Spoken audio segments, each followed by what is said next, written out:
Here we are. Welcome to episode 2.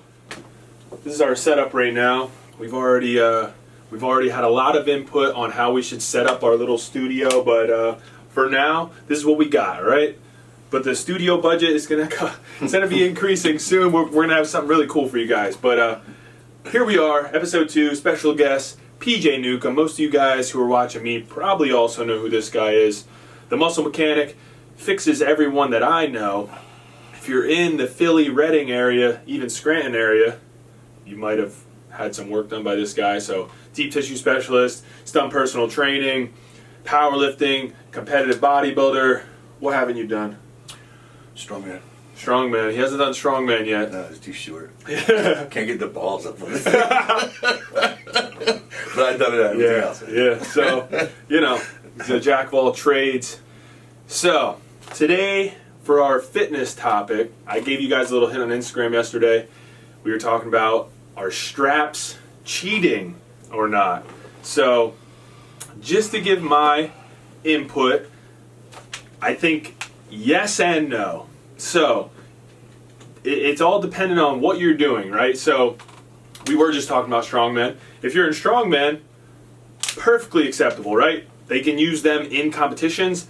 Nothing wrong with using straps. So, from that aspect, good to go. From a powerlifting perspective, I think it's a little hit or miss. So, if you are just doing a top set and it's a single, you're going for an actual like competition single, I would say straps are cheating. They're going to allow you to do a little bit more weight. Grip is not going to be an issue. So it's not, it shouldn't really count in my opinion, right?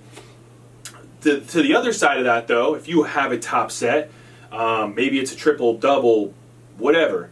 If you're using straps because grip is a limiting factor, I would say use them, because the real work is the deadlift itself.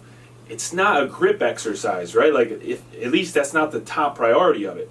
If we wanted to work on grip, have a lot of my clients who might struggle with grip, do grip-specific exercises such as farmer's carries, static holds, something of that nature where the prime focus is grip. On their deadlifts, I want them to get better at deadlifting. I want them to get stronger at deadlifting, so that's the primary focus. So that's why it's a yes or no for me, at least. You know what I mean? I wouldn't say there's a clear answer. It's kind of personal opinion. Mm. Yeah, I agree. I don't think there's a clear answer either. I think, it depends. Everything with training really depends on the goal. So you mentioned strongman. Obviously, in strongman, they can use straps to deadlift.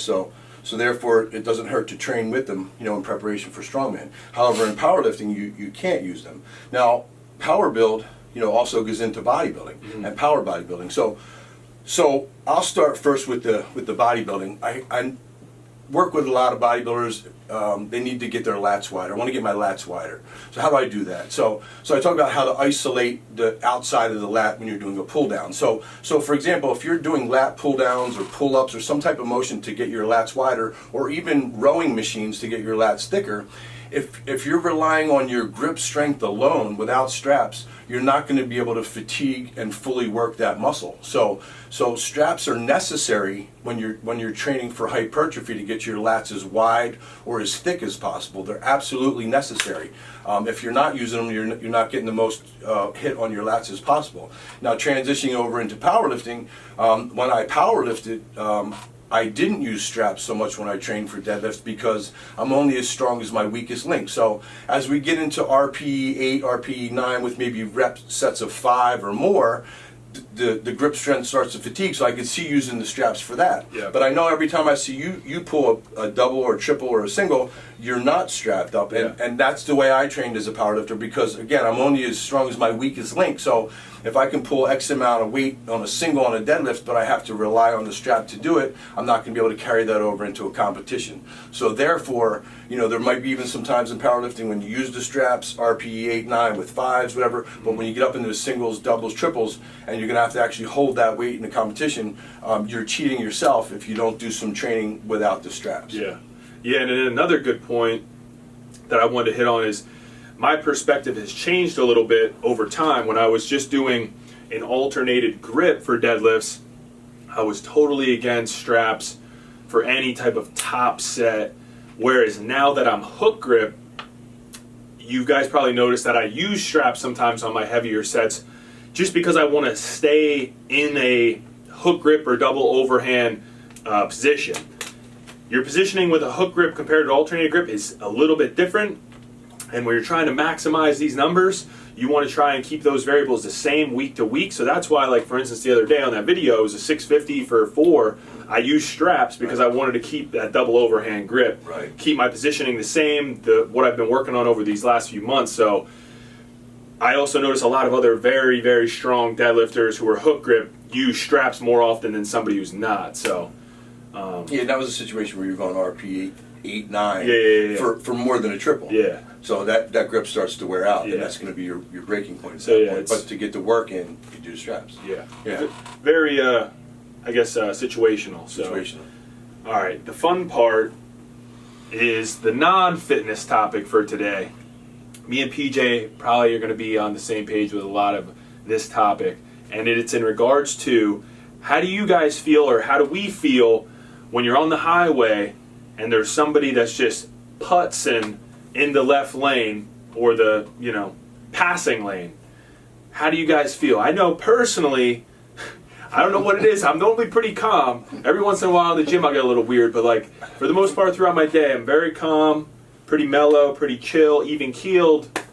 I don't know what it is when I get into a vehicle, especially on the highway, and you got somebody that's just having a Sunday cruise in the left lane. And then, of course, there's always that other guy in the right lane who's doing the same thing, and then you just get stuck behind him. I lose my damn mind. Some of the things I'll say, you'd think I'm a psychopath. And then you better believe, as soon as I find it, I'll sometimes even create the opening. I will plow through as needed to get by, because I literally feel like I am a caged animal after about 2-3 seconds of being behind that person that's cruising in the left lane. I lose my damn mind. I legitimately have road rage, man. Yeah, I can relate. I've had road rage as well, and I try to practice a calm, peaceful, overall, state of mind. But I think you and I are both, other than this quarantine thing, we're usually busy guys. Yeah. So when we're driving somewhere, we're trying to get to that destination, and time is relevant. Yeah. So when and I've been around long enough that I remember when I was a kid, I was telling Collin, on the highway, on the turnpike, there used to be a sign that said left lane is for passing only.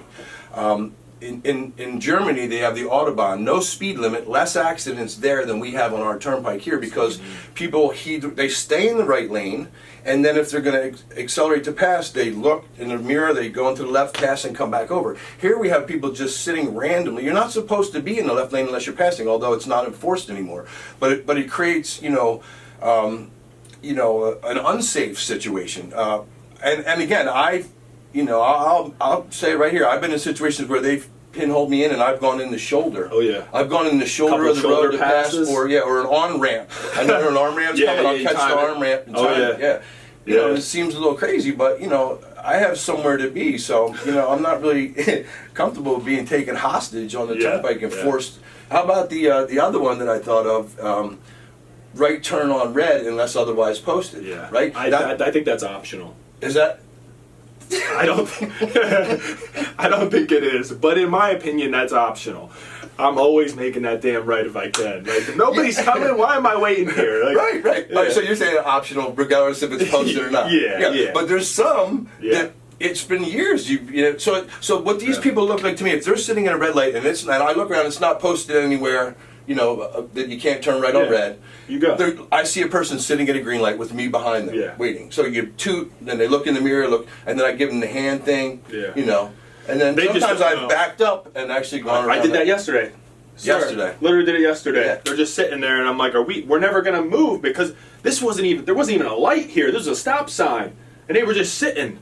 They were waiting because there was a couple cars coming here and there. I was just like, you gotta go at some point, man. Like, I literally just went around them. What about my day? Yeah. So that was good. I think that's a common topic. I think some people, in their defense, really don't know. I think some people don't know that when it's a divided highway with 2 lanes on each side, that really the left lane is for passing, that we're supposed to drive in the right lane unless we're passing. Yeah. So some people really don't know.